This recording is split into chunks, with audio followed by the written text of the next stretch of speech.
Bonjour à tous, merci Bonjour. d'être présents. Je vois les derniers sont en train de se connecter à l'audio. De toute façon, les règles seront assez simples, comme souvent pour les webinaires. Pas besoin d'utiliser trop de bande passante en mettant la vidéo. Vous pourrez remettre son et vidéo pour les questions, à part si vous avez une question pendant le cours de mon petit exposé que je vais essayer de faire pas trop long. Donc bienvenue, je me présente en quelques mots. Clarence, j'ai fondé 3Com, un cabinet de conseil en stratégie au début de l'année dernière environ, et donc depuis bientôt un an, je travaille sur ces sujets, ces problématiques d'identité, de raison d'être, de culture d'entreprise, d'image et d'identité. Voilà. Donc, ce webinaire va se dérouler en 2 temps. La présentation, tout d'abord, une grosse demi-heure, et ensuite une séance de questions-réponses. Et bienvenue aux anciens de l'ISC, les alumni de l'ISC Paris, mon école de commerce à l'origine, avec qui j'ai eu l'idée à la base de préparer ce webinaire avant qu'on l'ouvre à un public plus large. Voilà. Donc, au niveau des règles, je les ai déjà données. Le programme, pourquoi établir un pourquoi, ça sera notre point de départ, à quoi ça sert de s'interroger sur son identité, sa raison d'être. Ensuite, comment faire ça, quels sont les modèles, quelles sont leurs limites, quelques exemples de grandes entreprises qui se sont prêtées au jeu. La méthodologie que je voulais vous proposer aujourd'hui.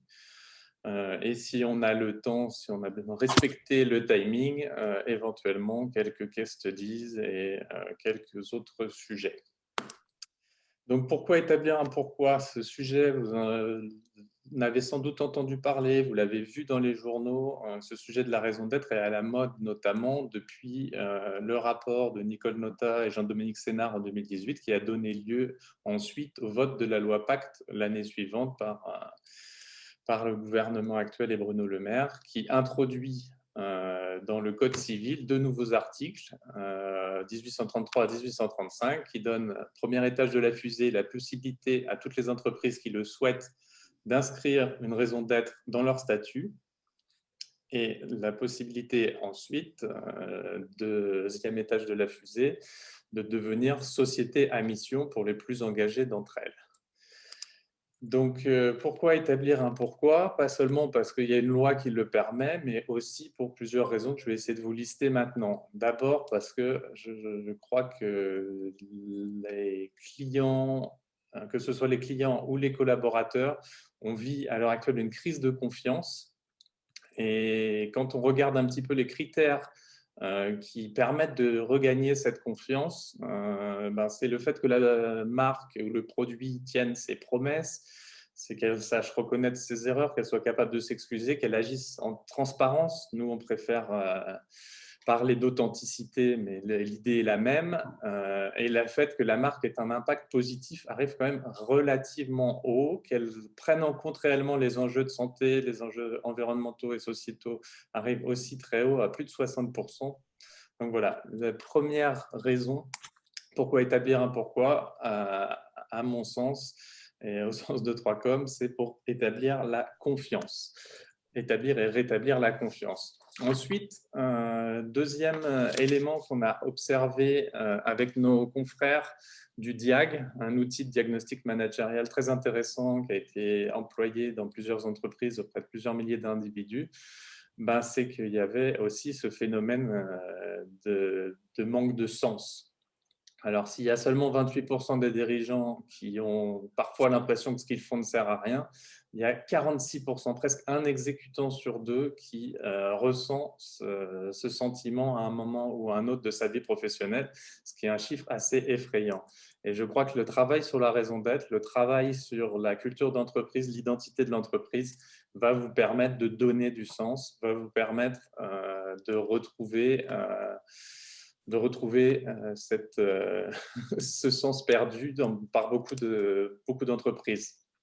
Autre point, il y a aussi beaucoup de turnover. Donc, pour répondre à ça, Il me semble que c'est un outil utile, voire indispensable, la raison d'être.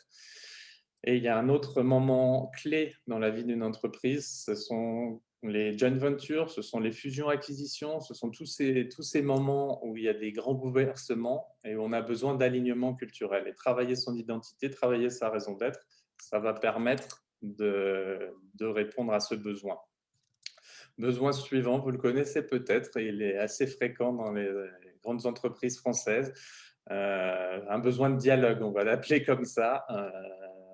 On a le combat des chefs, parfois des petits chefs, et malheureusement, je suis sûr que vous avez tous des exemples en tête quand je mets cette illustration. Quand on travaille sérieusement son identité, ben on va faire dialoguer ensemble les gens, on va écouter ce que les collaborateurs ont à dire et ça va permettre d'arranger en partie ces problèmes.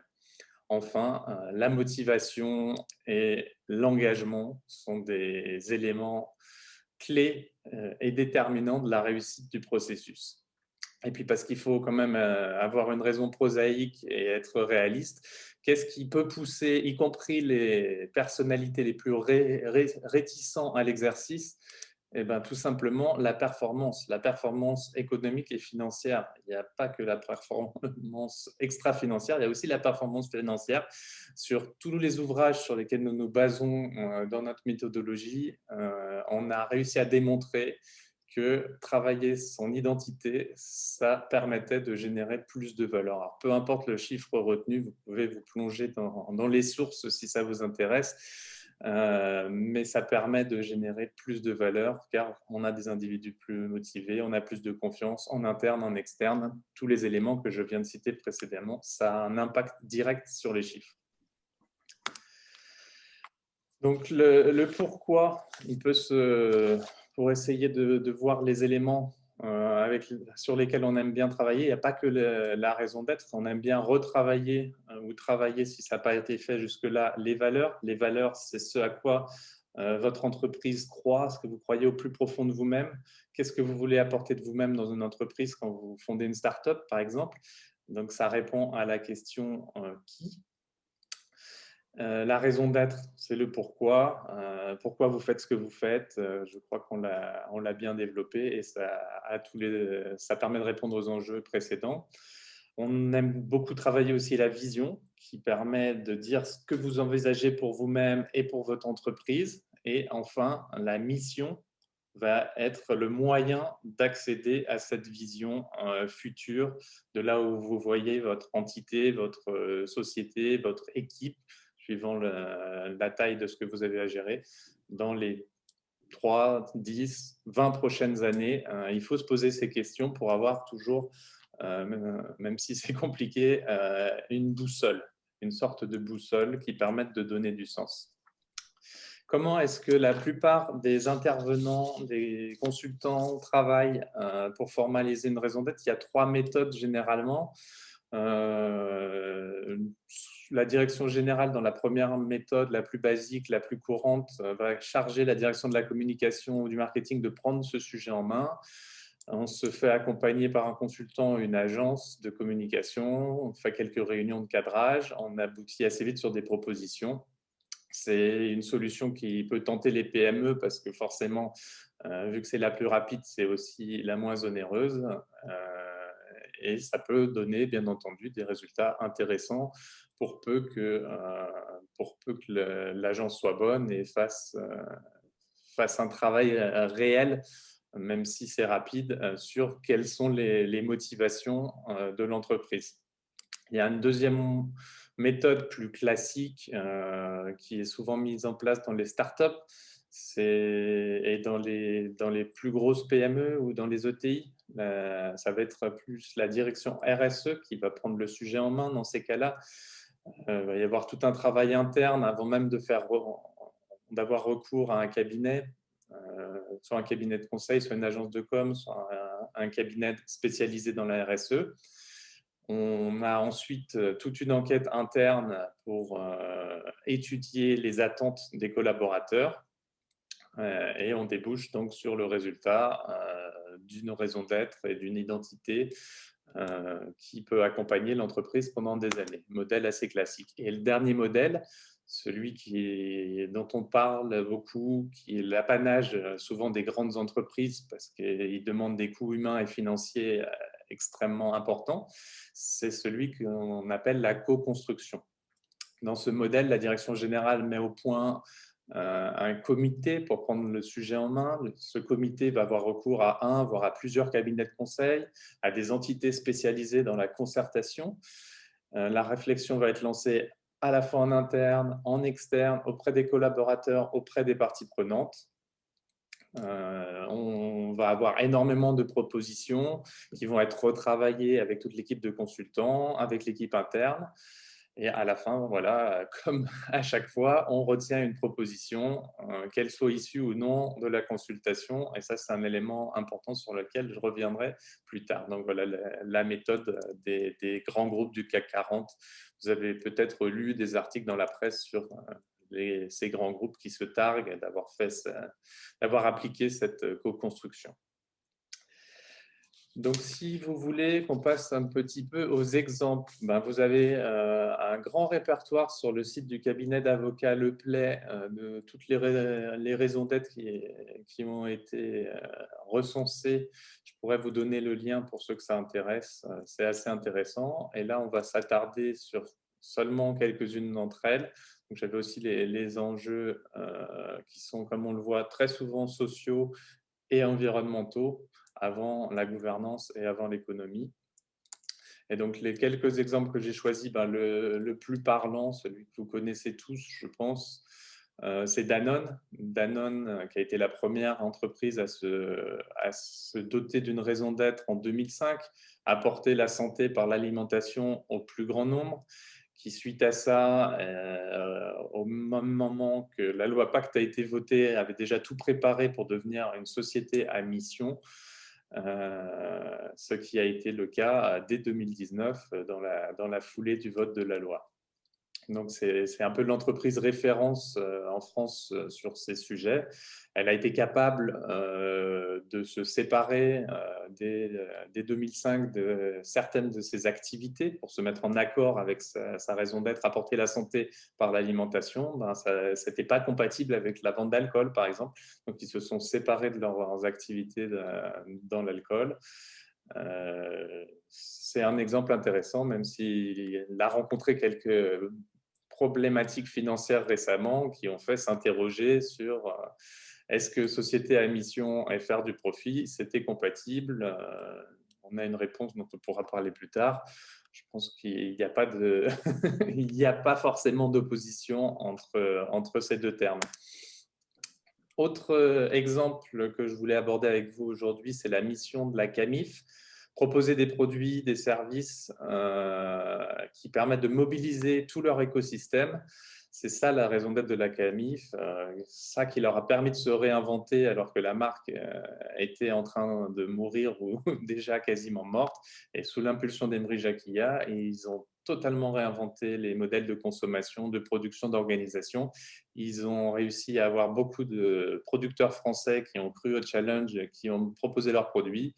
Et c'est un exemple de réussite autour de ces problématiques de raison d'être et de mission. Veolia, autre exemple qui, à première vue, quand on voit la première phrase, peut paraître vraiment extrêmement bateau. La raison d'être de Veolia est de contribuer au progrès humain en s'inscrivant résolument dans les objectifs de développement durable définis par l'ONU afin de parvenir à un avenir meilleur et plus durable pour tous. Alors ça, c'est typiquement le type de formule générique qu'on ne conseillerait pas chez 3Com, mais Veolia l'a choisi et ils se sont dotés de la mission. C'est dans cette perspective que Veolia se donne pour mission de ressourcer le monde. Et là, il y a quelque chose de déjà beaucoup plus intéressant. Et on a été fouillé un peu avec eux et avec ceux qui ont travaillé avec eux. Il y a un vrai travail derrière la raison d'être de Veolia.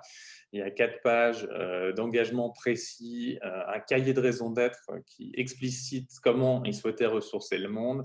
Et donc, ce n'est pas travail cosmétique sur lequel on pourrait s'inquiéter en lisant cette première phrase. Afin de parvenir à un avenir meilleur et plus durable pour tous, toutes les entreprises utilisent ce genre de tarte à la crème. Ce n'est pas forcément bienvenu. Donc voilà, il faut s'assurer, si on fait ce choix-là, que derrière, il y ait quelque chose de très précis, mesurable, des engagements qui soient mis par derrière. Autre exemple, la Maïf. La Maïf est une société d'assurance bien connue dans l'économie sociale et solidaire qui place l'attention aux autres et au monde au cœur de sa raison d'être. Et c'est très bien expliqué par le directeur général de la Maïf dans un entretien que j'ai eu dans une émission que j'ai créée, Purpose Info. Donc le dernier épisode est en ligne. Et si ça vous intéresse d'en savoir plus sur la raison d'être de la Maïf, je pourrais aussi vous donner le lien parce que c'est vraiment intéressant de l'écouter expliquer tout ce qu'il y a par derrière cette raison d'être. On va prendre ensuite un contre-exemple, c'est Orange. Orange a fait un joli travail de co-construction. Il y a eu des dizaines de milliers de collaborateurs, de parties prenantes externes qui se sont impliqués pour donner leur avis sur quelle était la raison d'être d'Orange. Et on est arrivé à cette phrase, l'acteur de confiance qui donne à chacune et à chacun les clés d'un monde numérique responsable. Comme ça, bon, ça veut pas forcément, ça paraît intéressant. On a un peu du mal à juger, mais ce qui est intéressant, c'est quand on en parle avec les représentants du personnel d'Orange, l'exercice a créé au final plus de frustration qu'autre chose, parce que la formule qui a été retenue pour la raison d'être, c'est ce sur quoi travaillait le département RSE depuis plus de 2 ans. Donc, tout le beau travail de co-construction, c'était de la poudre aux yeux plutôt qu'autre chose. Et le représentant du personnel en question sera un de nos prochains invités d'ailleurs dans l'émission Purpose Info dont je vous parlais, pour développer ces sujets, comment d'une belle idée comme la co-construction, on arrive à des résultats qui génèrent, qui engendrent de la frustration. Donc, face à toutes ces problématiques, face à beaucoup de déceptions par rapport à ces raisons d'être extrêmement génériques parfois, j'ai élaboré toute une méthodologie.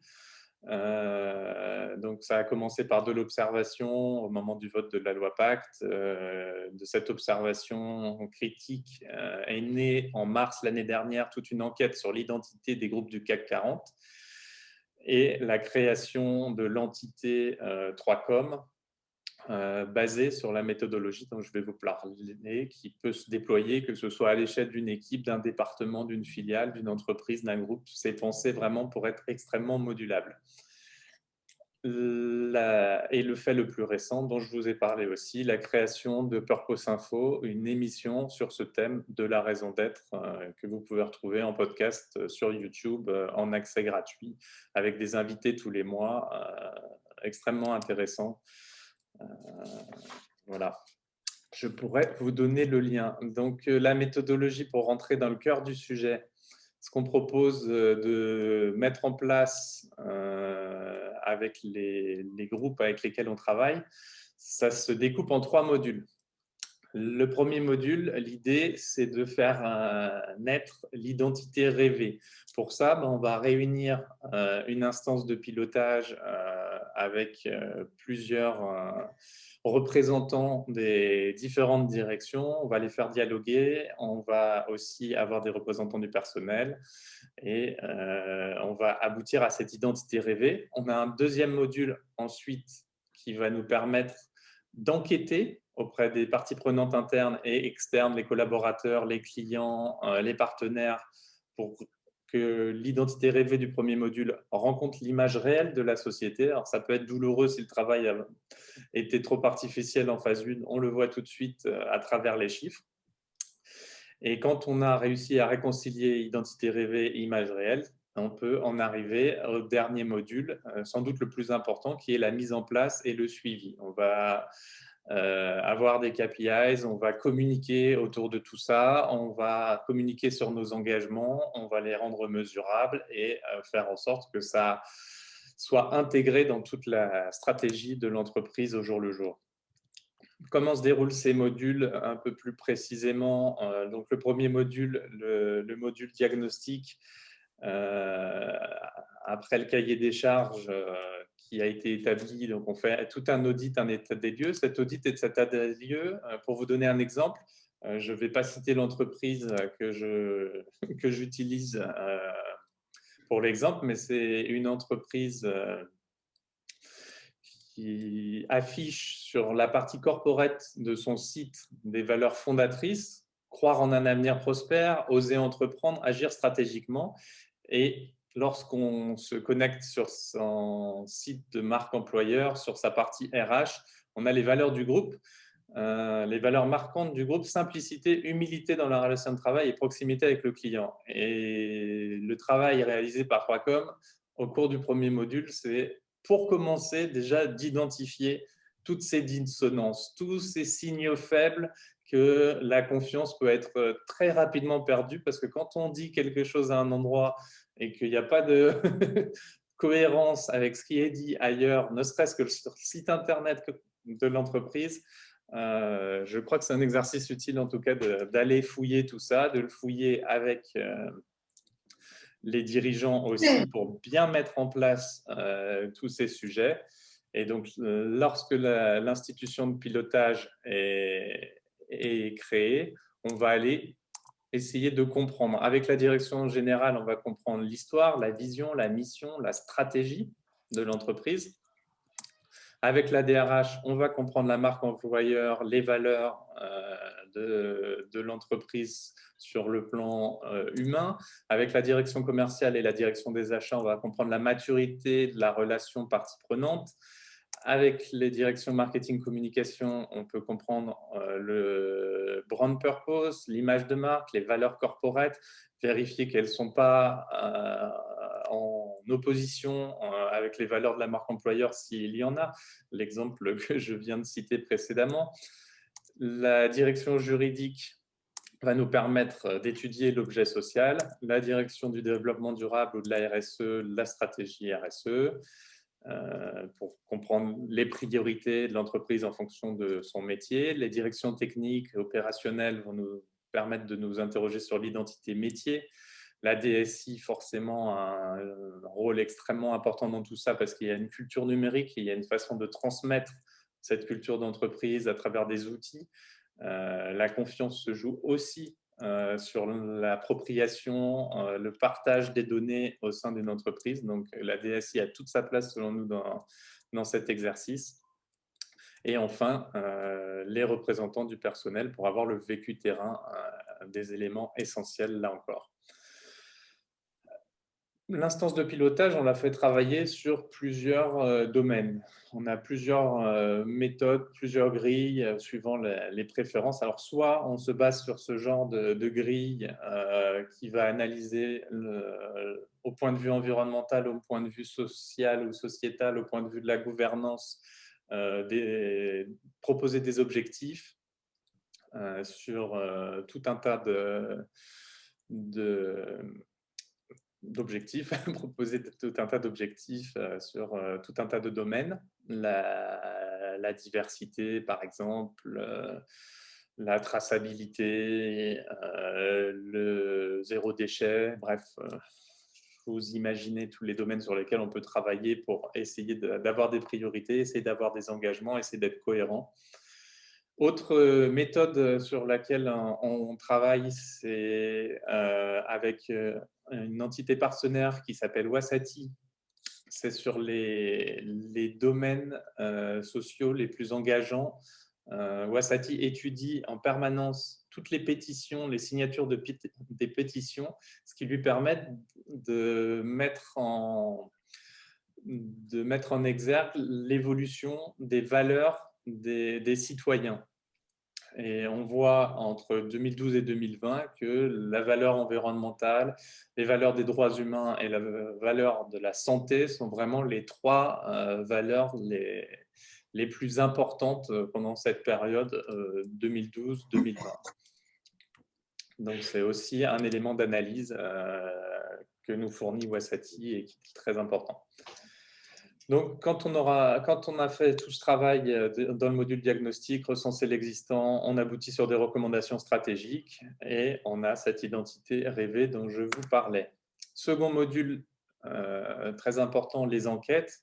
Alors, des enquêtes en interne et en externe, en quantitatif, en qualitatif, pour faire, d'un côté, pour le quantitatif, avoir une sorte de notation de la raison d'être et des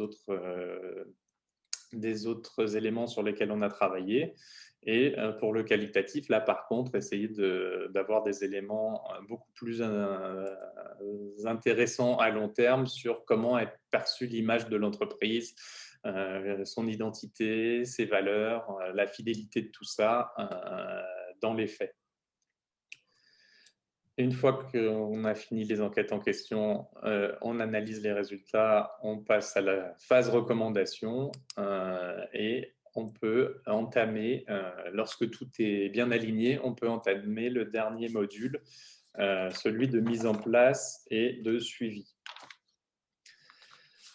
Donc, le module en question, c'est la diffusion en interne, puis la communication en externe de tout ce travail, la révision des KPIs existants pour les faire coller avec l'identité telle qu'on l'a retravaillée,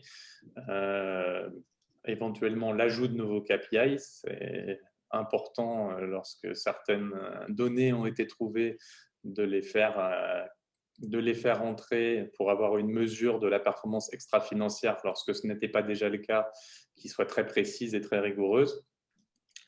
On peut réviser les engagements sur lesquels on communique. Et là encore, il y a tout un travail à réaliser. Et finir sur les autres recommandations pour la suite du travail. Tout ça permettant d'établir la confiance et la réputation d'une entreprise. Donc, les case studies, je sens qu'on est déjà à presque une demi-heure, donc je vais aller vite sur les cas pratiques. On a travaillé avec Le Petit Pouce, qui est une start-up lyonnaise qui propose un concept de bébéothèque, notamment pour conserver les souvenirs de son bébé. Et on a mis en place avec eux et retravaillé leurs valeurs, enfin toute leur identité, mais notamment leurs valeurs, la bienveillance, la qualité, la diversité et la transmission qui est au cœur de la marque.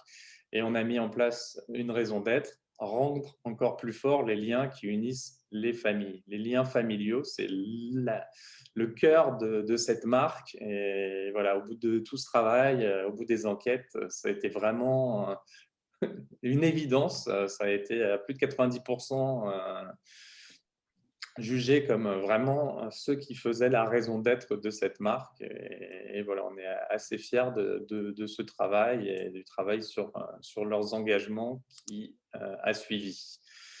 Autre marque en démarrage, fondée par un ancien de l'ISC d'ailleurs, pour ceux de l'ISC qui assistent aujourd'hui à la présentation, Duquercy. Duquercy est une agritech qui propose des graines par abonnement, notamment des graines de chia. Et là, on a travaillé la raison d'être, les valeurs, avec comme valeur assez originale le bonheur de l'agriculteur. Ce qu'on vend, ce n'est pas seulement des graines, mais c'est des graines qui permettent de rémunérer justement l'agriculteur. Vu qu'il y a l'abonnement, les agriculteurs, ils ont un petit peu de visibilité sur le futur. Bref, on a fait tout un travail là-dessus. On a l'excellence environnementale, bien sûr, puisqu'on travaille qu'avec des agriculteurs. Duquercy travaille qu'avec des agriculteurs qui sont certifiés Écourcert, le plus haut label du bio, et la santé, celle de l'agriculteur pour correspondre à notre première valeur de bonheur de l'agriculteur, et bien entendu des consommateurs de la marque Duquercy. Voilà des exemples de travail réalisés par 3Com récemment. Donc, on a vocation à grandir petit à petit. On a déjà mis en place tout un réseau de partenaires pour répondre aux besoins les plus précis, des coachs professionnels, des communicants, des professionnels de la RSE, de l'environnement, de la qualité, de la sécurité.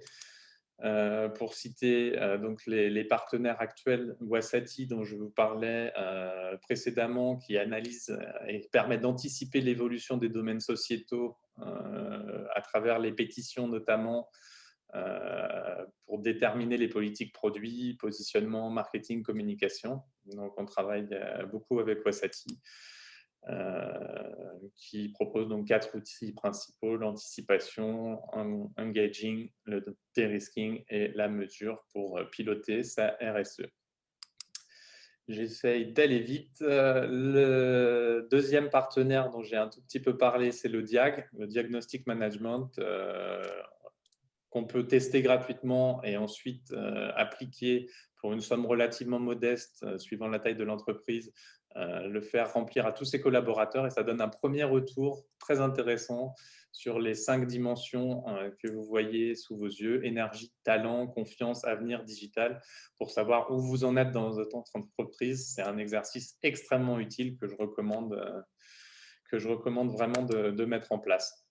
Enfin, il y a certains clients qui s'intéressent plus au label. Donc, 3Com est partenaire. On a étudié un petit peu le label Lucie, B Corp, ce genre de choses. Et on a choisi de devenir affilié de Positive Workplace, qui nous a semblé le label vraiment le plus sérieux, notamment parce qu'il permettait de prendre en compte l'avis des parties prenantes, qui est quelque chose de plus en plus déterminant à l'heure actuelle.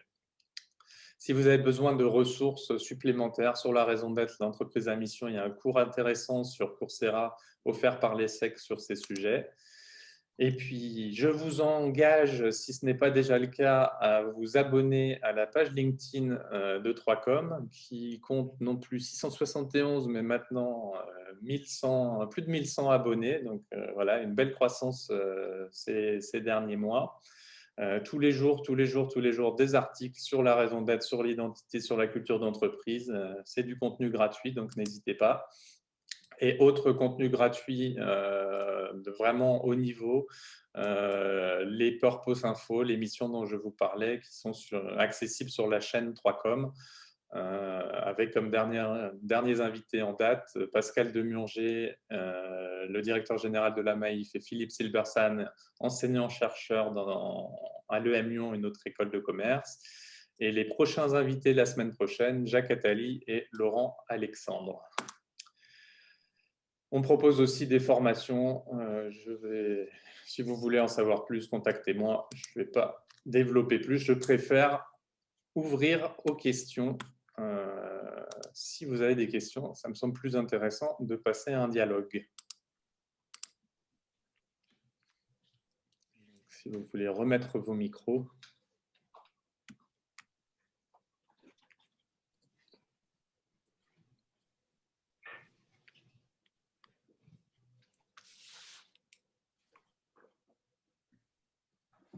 Vous m'entendez? Oui, bonjour Guillaume. Oui, bonjour Clarence, Guillaume, ancien ISC. Moi, j'avais une question par rapport à la dimension du retour sur investissement. Il y a beaucoup d'entreprises qui sont sensibles forcément à la démarche de mission. Oui. Comment gérer justement cette inquiétude par rapport au retour sur investissement, sur le retour sur investissement bien sûr économique?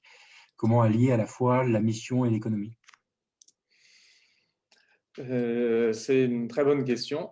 Donc, parce que, comme je disais tout à l'heure dans nos références, le but de tout cet exercice, c'est absolument pas que ça ait un impact sur le profit de l'entreprise. Le but de tout l'exercice, c'est de s'engager sur des choses réalistes, crédibles et qui ne remettent pas en cause l'idée de faire du profit.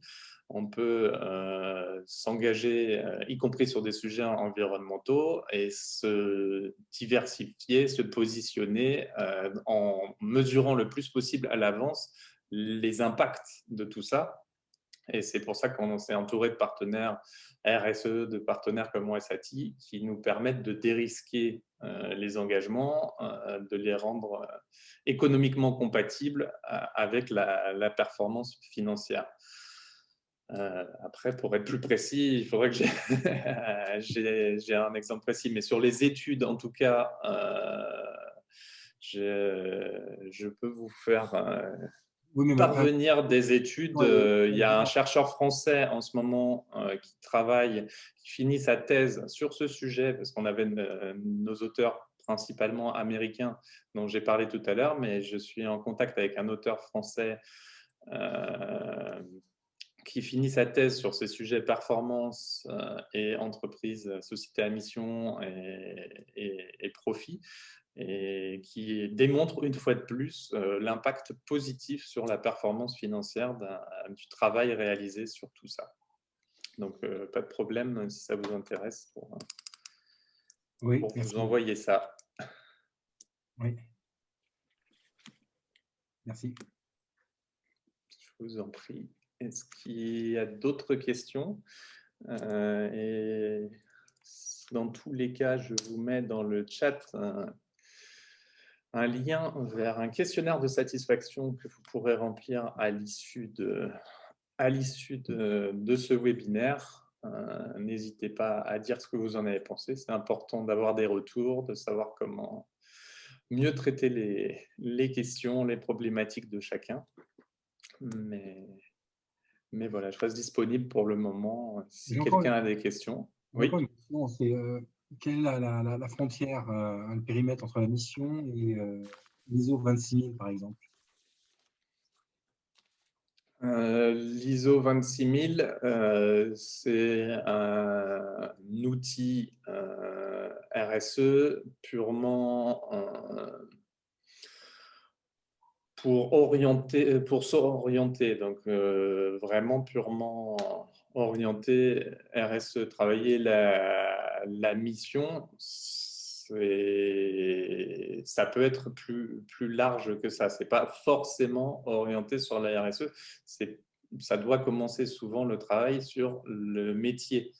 L'ISO 26000, comme les autres labels, même si ce n'est pas un label en soi, puisqu'on n'a pas à la fin un tampon, c'est un outil d'analyse et de comparatif. Mais le travail sur la mission est plus lié, à mon sens, au cœur d'activité de l'entreprise. Et alors que forcément, l'ISO 26000 est extrêmement générique, quel que soit le cœur d'activité de l'entreprise. Merci. Il n'y a pas de quoi. D'autres questions? D'autres interrogations? Des commentaires? N'hésitez pas. Il y a beaucoup de micros fermés, donc n'oubliez pas de le remettre avant de parler si jamais vous avez des questions.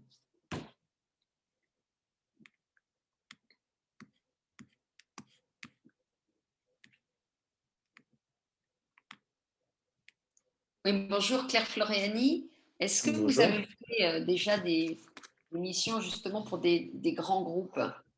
Parce que les exemples que vous avez donnés, c'est plutôt des sociétés de taille moyenne, voire petite. Oui, tout à fait. C'est ma grande problématique à l'heure actuelle. J'ai fait des appels d'offres et comme tout seul, j'avais un peu de mal à gagner les appels d'offres pour les grands groupes. Voilà, comme je l'ai expliqué, ma méthodologie est vraiment pensée pour s'appliquer surtout aux ETI et aux grands groupes, mais être déclinable. Et pour l'instant, comme je n'arrivais pas à conclure, je suis en train de me rapprocher d'un cabinet marseillais qui s'appelle Mars at Work et qui est spécialisé lui aussi dans ces problématiques de raison d'être. Et pour les grands groupes, on va répondre ensemble. On est en train de mettre ça en place parce qu'ils aiment beaucoup ma méthodologie. Eux, le travail qu'ils fournissent me semble extrêmement dans la lignée de ce que je cherchais à apporter sur le marché. Donc, il y a vraiment une complémentarité. Et ça devrait permettre, je l'espère, d'avoir des clients dans les grands groupes prochainement. Ils ont travaillé déjà avec Veolia, notamment en local, et on répond ensemble à un appel d'offres là pour la raison d'être de la défense, notamment, qui vient de lancer un gros appel d'offres. Et est-ce qu'on peut imaginer qu'il y ait des raisons d'être différentes entre un siège social, notamment dans un grand groupe, et des filiales à l'étranger? Parce que je fais un parallèle avec la notion de culture d'entreprise. Maintenant, il est admis dans la recherche sur le sujet qu'il y a une métaculture et il y a des cultures plus locales. Est-ce qu'on pourrait dire la même chose au niveau des raisons d'être? Vous qui avez de l'expérience sur ce sujet. Oui, tout à fait. Je crois vraiment que l'essentiel, bien entendu, c'est qu'il y ait un alignement, mais qu'on ne peut pas espérer, si on veut que la raison d'être ait la moindre utilité, apporter les avantages dont je parlais au début de ma présentation, on ne peut pas espérer que ça marche sans adaptation locale. Ça ne veut pas forcément dire réinventer quelque chose de totalement nouveau, parce que voilà, si on veut avoir l'alignement, c'est sûr que c'est sûr que ça ne sera pas possible de repartir de zéro. Donc, il faut garder cet esprit, mais trouver le moyen de l'adapter avec les équipes en local pour que ce soit vivant, que ce soit parlant, que ce soit quelque chose qui motive vraiment. Alors que si on a l'impression que c'est totalement séparé, et généralement c'est le cas parce que les problématiques locales, moi je l'ai bien connu, j'ai passé 13 ans à Londres dans une filiale d'un grand groupe français, les problématiques qu'on avait en local dans ma filiale par rapport aux problématiques du groupe, c'était pas forcément toujours aligné. Donc, je crois vraiment que c'est important de laisser de la flexibilité pour à condition d'aboutir à un alignement, toujours, ça, il faut quand même le rappeler, mais pour que les gens puissent se l'approprier, il faut laisser cette flexibilité. Ça vous paraît clair? Oui, très clair. Oui. J'ai tendance à partager votre point de vue. Après, oui, ça peut être.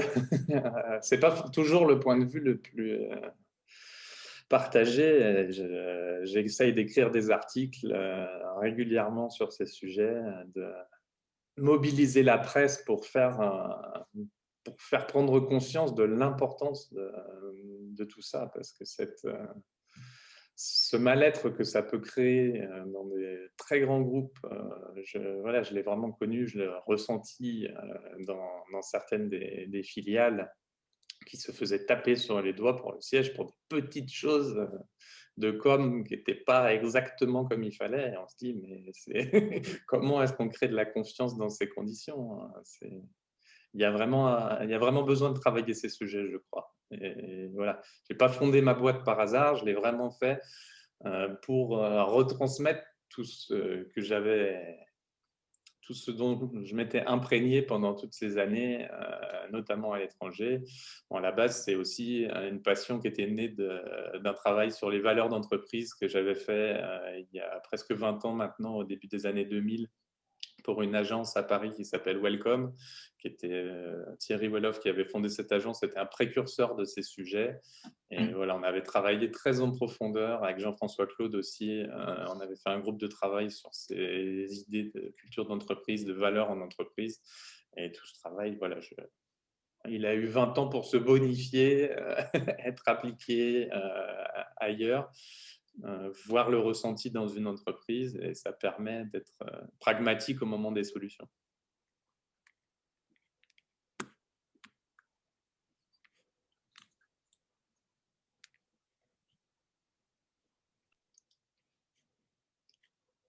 Est-ce que quelqu'un d'autre avait des questions ou des observations, des commentaires?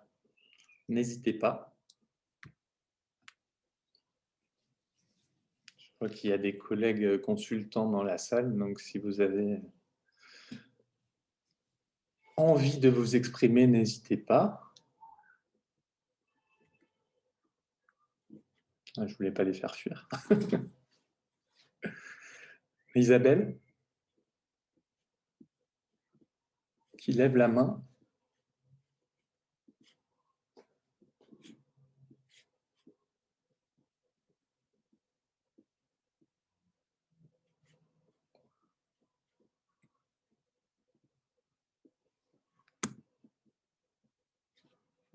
Vous avez rallumé le micro, Isabelle?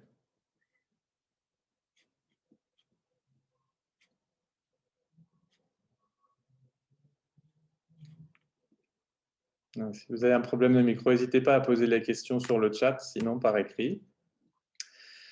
Et je vous mets à tous mon email dans le chat. Vous recevrez, de toute façon, je vais mettre sur LinkedIn, et pour ceux qui s'étaient inscrits sur Eventbrite, vous recevrez des éléments suite à cette présentation. N'hésitez pas à revenir vers moi. Donc, voici mon email et mon numéro de téléphone si vous voulez discuter de tous ces sujets.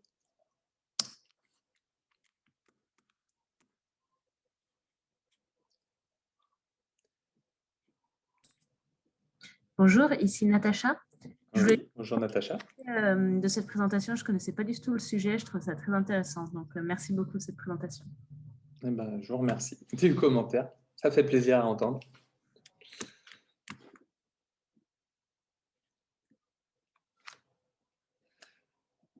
Si personne n'a de derniers commentaires, dernières observations, dernières questions, ben, il me reste à vous remercier tous de votre présence. Charlotte, si tu voulais dire un mot pour les alumni qui étaient présents. En tout cas, merci à toi pour l'aide à l'organisation avec le site des anciens de l'ISC. C'est toujours un plaisir, Clarence, parce que tu as été ambassadeur du club alumni de Londres pendant longtemps. Là, maintenant, sur les problématiques dans lesquelles tu es expert, on va pouvoir faire un certain nombre de webinaires dans le cadre du club marketing et com de l'ISC Paris. C'est toujours un plaisir parce que c'est toujours extrêmement bien organisé, extrêmement efficace, avec un grand sens des attentes des interlocuteurs.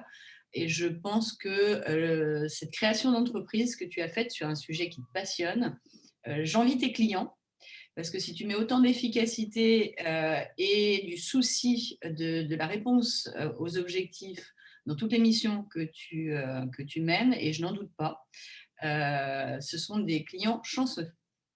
Donc, un grand merci. Merci beaucoup.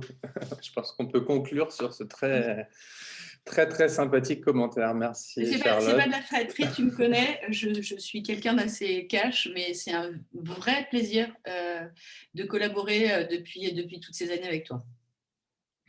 Eh bien, merci. C'était un plaisir partagé dans ce cas. Merci à tous, et très bonne journée et bon appétit, parce que je crois qu'il va bientôt être l'heure. Absolument. Merci beaucoup, bonne journée. Bonne journée, merci encore. Bonne journée. Merci, Clarence. Merci. Au revoir.